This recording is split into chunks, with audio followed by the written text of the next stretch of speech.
Suicide Prevention Awareness Day 15, preventing anxiety, stress, depression, all that good stuff. It's really early this morning. My mind is super cloudy and I can't really think straight. And oftentimes when you are depressed or you're filled with anxiety or you have stress, your mind gets convoluted and it's really, really hard to do everything, literally. I've been here plenty of times where I can't even make a phone call. I can't even compose a full sentence. Kind of like right now, I'm having a hard time speaking. And a lot of people think that you got a big problem, but the reality is you're just under a lot of load and a lot of stress. If you ever watch Navy SEALs or Army Rangers when they're training and they're in their hell weeks, they give them sleep deprivation, food deprivation, they're under physical stress, they're under emotional stress and psychological stress. The toughest guys will break down. Everybody will break down if you put them under enough stress for long durations of time. And a lot of these conditions that all these PhDs like to diagnose with everybody is under a lot of stress over a duration. So when you have a doctor or somebody who's evaluating you, they're only evaluating you on your symptoms. You got to get to the root. Depression, anxiety, fear, doubts, all that stuff comes from a long, slow fade. It is the closest people to you, it's your environments that are bringing you down. Think about it this way. If you have an oak tree and you put it in a small pot, the oak tree is only going to grow to a certain level, okay, because it's in a limited environment. And it's the same thing with us. If we're in a limited, negative, condescending, depressed, walking on eggshells, anxious, lots of anxiety environment constantly, it's going to limit us. It's going to pollute our minds. It's going to pollute our lives. And eventually we're going to be brought down to that level and we're never going to rise higher. Okay. A lot of parents are worried about their kids. I read this great quote last night is kids don't need a mother that's always there. They need a happy mother. Okay, let me say that again. Kids don't need a mother that's always there. They need a happy mother, right? So you can be a mother that's always there, but depressed, anxiety filled, worried, anxious, angry, sad, right? Kids don't need that. They need a happy mother.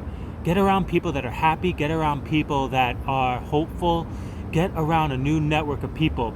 It might be somebody or a group of people that's not in your immediate family. It might not be your spouse and your husband or your boyfriend or your girlfriend that will be the most best person for you to help you navigate depression, anxiety, fear, doubt, suicidal thoughts.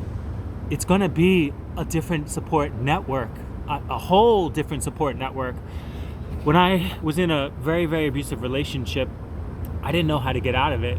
I thought that this person loves me and they're just doing it out of love, so they're just telling me this because they love me, and it is constructive criticism, and because they know me so well that this must be true. And the reality was it was not true, because how you feel inside, right, is real. Okay, if you feel anxiety, stress, fear, suicidal thoughts, if you're sad all the time, that's a real feeling. And if that person is telling you things constantly that invokes that, that's called domestic violence. Okay, that is domestic violence, and it is abuse. And it should not be taken lightly.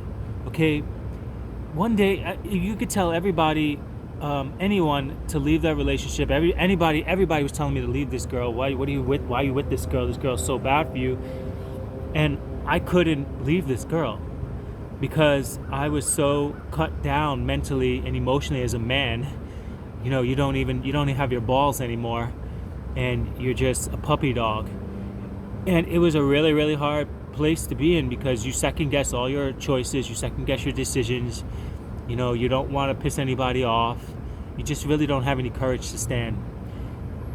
So what I started doing to get out of that is I started filling up my cup. Okay, I started creating some space, creating some boundaries between this person, and I started filling my cup for me.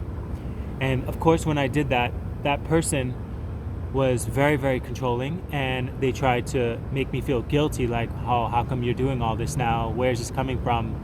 You're so selfish.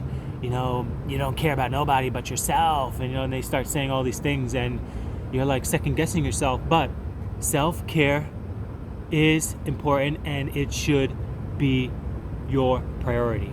Self-care is important, and it should be your priority, and you should do it. You take a shower, you brush your teeth, you wash your hair, you clean yourself after the bathroom. That's called self-care.